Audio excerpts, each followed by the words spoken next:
या देवी सर्वभूतेषु मां दयारूपेण संस्थिता नमस्तस्यै नमस्तस्यै नमस्तस्यै नमो नमः।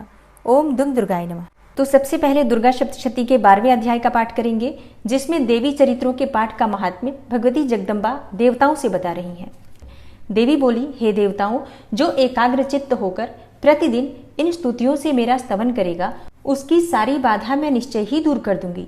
जो मधुकैटभ का नाश, महिषासुर का वध तथा शुंभ निशुंभ के संहार के प्रसंग का पाठ करेंगे तथा अष्टमी, नवमी और चतुर्दशी को भी जो एकाग्र चित्त होकर भक्ति पूर्वक मेरे उत्तम महात्म्य का श्रवण करेंगे, उन्हें कोई पाप नहीं छू सकेगा। उन पर पाप जनित आपत्तियां भी नहीं आएंगी। उनके घर में कभी दरिद्रता नहीं होगी तथा उनको कभी प्रेमी जनों के बिछोह का कष्ट भी नहीं भोगना पड़ेगा। इतना ही नहीं, उन्हें शत्रु से, लुटेरों से, राजा से, शस्त्र से, अग्नि से तथा जल की राशि से भी कभी भय नहीं होगा। इसलिए सबको एकाग्रचित्त होकर भक्ति पूर्वक मेरे इस महात्म्य को सदा पढ़ना और सुनना चाहिए। यह परम कल्याणकारक है। मेरा महात्म्य महामारी जनित समस्त उपद्रवों तथा आध्यात्मिक आदि तीनों प्रकार के उत्पातों को शांत करने वाला है। मेरे जिस मंदिर में प्रतिदिन विधि पूर्वक मेरे इस महात्म्य का पाठ किया जाता है, उस स्थान को मैं कभी नहीं छोड़ती। वहां सदा ही मेरा सन्निधान बना रहता है। बलिदान, पूजा, होम तथा महोत्सव के अवसरों पर मेरे इस चरित्र का पूरा पूरा पाठ और श्रवण करना चाहिए। ऐसा करने पर मनुष्य विधि को जानकर या बिना जाने भी मेरे लिए जो बलि, पूजा या होम आदि करेगा, उसे मैं बड़ी प्रसन्नता के साथ ग्रहण करूंगी। शरद काल में जो वार्षिक महापूजा की जाती है, उस अवसर पर जो मेरे इस महात्म्य को भक्तिपूर्वक सुनेगा, वह मनुष्य मेरे प्रसाद से सब बाधाओं से मुक्त तथा धन, धान्य एवं पुत्र से संपन्न होगा। इसमें तनिक भी संदेह नहीं है। मेरे इस महात्म्य, मेरे प्रादुर्भाव की सुंदर कथाएं तथा युद्ध में किए हुए मेरे पराक्रम सुनने से मनुष्य निर्भय हो जाता है। मेरे महात्म्य का श्रवण करने वाले पुरुषों के शत्रु नष्ट हो जाते हैं, उन्हें कल्याण की प्राप्ति होती है तथा उनका कुल आनंदित रहता है। सर्वत्र शांति कर्म में बुरे स्वप्न दिखाई देने पर तथा ग्रह जनित भयंकर पीड़ा उपस्थित होने पर मेरा महात्म्य श्रवण करना चाहिए। इससे सब विघ्न तथा भयंकर ग्रह पीड़ाएं समाप्त हो जाती हैं।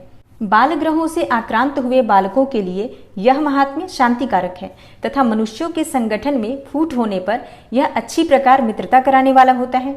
यह महात्म्य समस्त दुराचारियों के बल का नाश करने वाला होता है। इसके पाठ मात्र से राक्षसी, भूतों और पिशाचों का नाश हो जाता है। मेरा यह सब महात्म्य मेरे सामीप्य की प्राप्ति कराने वाला है। सम्यक प्रकार पुष्प, अर्घ्य, धूप, दीप, गंध आदि उत्तम सामग्रियों द्वारा पूजन करने से, ब्राह्मणों को भोजन कराने से, होम करने से, प्रतिदिन अभिषेक करने से, नाना प्रकार के अन्य भोगों का अर्पण करने से तथा दान देने आदि से 1 वर्ष तक जो मेरी आराधना की जाती है और उससे मुझे जितनी प्रसन्नता होती है, उतनी प्रसन्नता मेरे इस उत्तम चरित्र का एक बार श्रवण करने मात्र से हो जाती है। यह महात्म्य श्रवण करने पर पापों को हर लेता और आरोग्य प्रदान करता है। मेरे प्रादुर्भाव का कीर्तन समस्त भूतों से रक्षा करता है तथा मेरा युद्ध विषयक चरित्र दुष्ट दैत्यों का संहार करने वाला होता है। इसके श्रवण करने पर मनुष्यों को शत्रु का भय नहीं रहता। हे देवताओं, तुमने और ब्रह्मर्षियों ने जो मेरी स्तुतियां की हैं तथा ब्रह्मा जी ने जो स्तुतियां की हैं, वे सभी कल्याणमयी बुद्धि प्रदान करती हैं।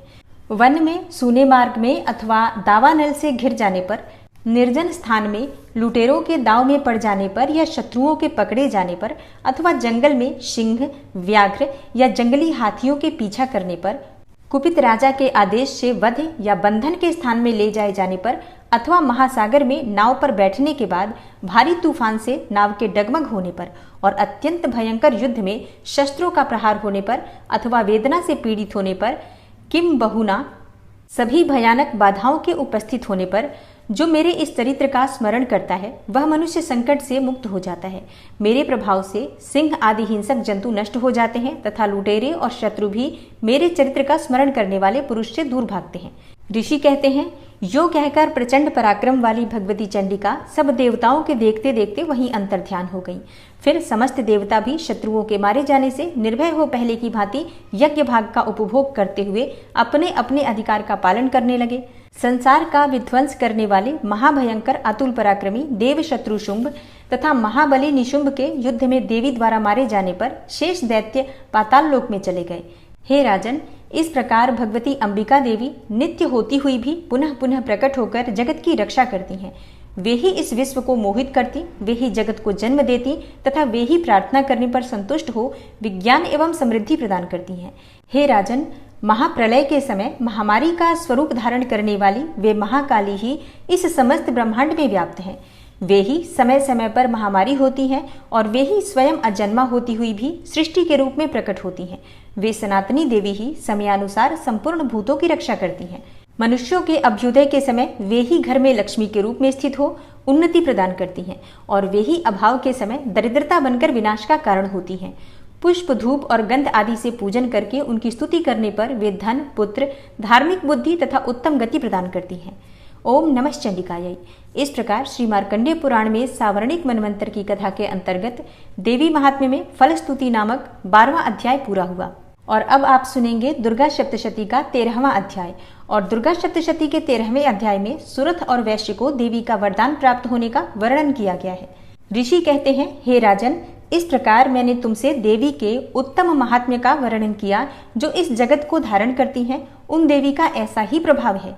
वे ही विद्या अर्थात ज्ञान उत्पन्न करती हैं। भगवान विष्णु की माया स्वरूपा उन भगवती के द्वारा ही तुम ये वैश्य तथा अन्यान्य विवेकी जन मोहित होते हैं, मोहित हुए हैं तथा आगे भी मोहित होते रहेंगे। हे महाराज, तुम उन्हीं परमेश्वरी की शरण में जाओ। आराधना करने पर वे ही मनुष्यों को भोग, स्वर्ग तथा मोक्ष प्रदान करती हैं। मार्कंडेय जी कहते हैं, हे क्रौष्टकी जी, मेधा मुनि के ये वचन सुनकर राजा सुरथ ने उत्तम व्रत का पालन करने वाले उन महाभाग महर्षि को प्रणाम किया। वे अत्यंत ममता और राज्यापहरण से बहुत खिन्न हो चुके थे। हे महामुने, इसलिए विरक्त होकर वे राजा तथा वैश्य तत्काल तपस्या को चले गए और वे जगदम्बा के दर्शन के लिए नदी के तट पर रहकर तपस्या करने लगे। वे वैश्य उत्तम देवी सूक्त का जप करते हुए तपस्या में प्रवृत्त हुए। वे दोनों नदी के तट पर देवी की मिट्टी की मूर्ति बनाकर पुष्प, धूप और हवन आदि के द्वारा उनकी आराधना करने लगे। उन्होंने पहले तो आहार को धीरे धीरे कम किया, फिर बिल्कुल निराहार रहकर देवी में ही मन लगाए एकाग्रता पूर्वक उनका चिंतन आरंभ किया। वे दोनों अपने शरीर के रक्त से प्रोक्षित बलि देते हुए लगातार 3 वर्ष तक संयम पूर्वक आराधना करते रहे। इस पर प्रसन्न होकर जगत को धारण करने वाली चंडिका देवी ने प्रत्यक्ष दर्शन देकर कहा।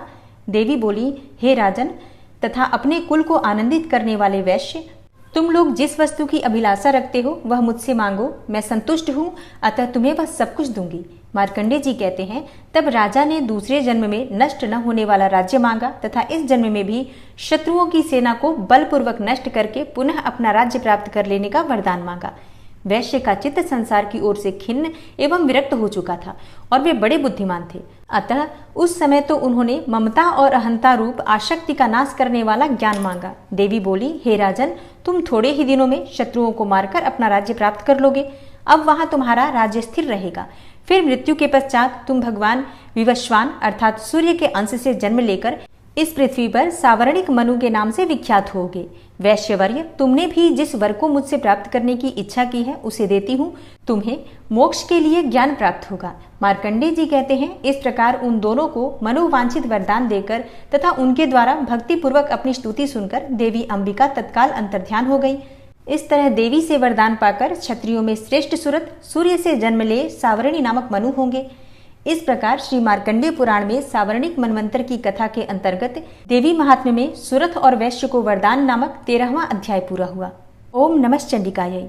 दोस्तों, दुर्गा सप्तशती के ये 13 अध्याय हैं और इन 13 अध्याय का पाठ जो भी भक्त सच्चे मन से पूरे भक्ति भाव से पढ़ता या सुनता है उस भक्त की समस्त मनोकामनाएं पूर्ण होती हैं और माँ भगवती जगदम्बा की कृपा सदैव उसको प्राप्त होती रहती है।